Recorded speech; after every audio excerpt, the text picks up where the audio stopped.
गीता के चौथे अध्याय के 14वें श्लोक में भगवान श्री कृष्ण कहते हैं कि कर्मों के फल में मेरी स्पृहा नहीं है, इसलिए मुझे कर्म लिप्त नहीं करते।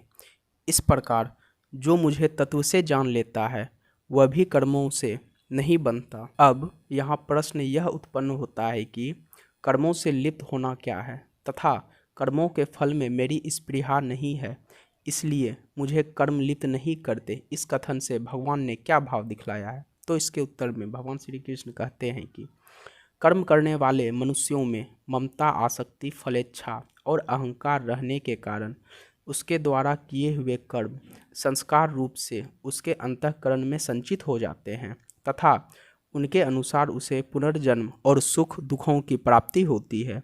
यही उसका उन कर्मों से लिप्त होना है। यहाँ भगवान उपयुक्त कथन से यह भाव दिखलाते हैं कि कर्मों के फल रूप किसी भी भोग में मेरी जरा भी स्पृहा नहीं है, अर्थात मुझे किसी भी वस्तु की कुछ भी अपेक्षा नहीं है। मेरे द्वारा जो कुछ भी कर्म होते हैं सब ममता, आसक्ति, फलेच्छा और कर्तापन के बिना केवल लोक हितार्थ ही होते हैं। मेरा उनसे कुछ भी संबंध नहीं होता।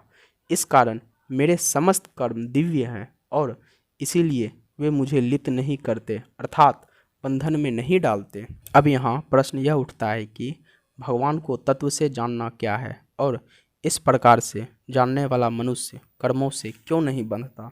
तो इसके उत्तर में जो यह समझ लेता है कि विश्व रचनादि समस्त कर्म करते हुए भी भगवान वास्तव में अकर्ता ही हैं, उन कर्मों से उनका कुछ भी संबंध नहीं है, उनके कर्मों में विषमता लेश मात्र भी नहीं है, कर्म फल में उनकी किंचन मात्र भी आसक्ति, ममता या कामना नहीं है, अतएव उनको वे कर्म बंधन में नहीं डाल सकते। यही भगवान को उपयुक्त प्रकार से तत्वतः जानना है और इस प्रकार भगवान के कर्मों का रहस्य यथार्थ रूप से समझ लेने वाले महात्मा के कर्म भी भगवान की ही भांति ममता, आसक्ति, फलेच्छा और अहंकार के बिना केवल लोक संग्रह के लिए ही होते हैं, इसीलिए वह भी कर्मों से नहीं बंधता। अतएव यह समझना चाहिए कि जिन मनुष्यों की कर्मों में और उनके फलों में कामना, ममता तथा आसक्ति है, वे वस्तुतः भगवान के कर्मों की दिव्यता को जानते ही नहीं।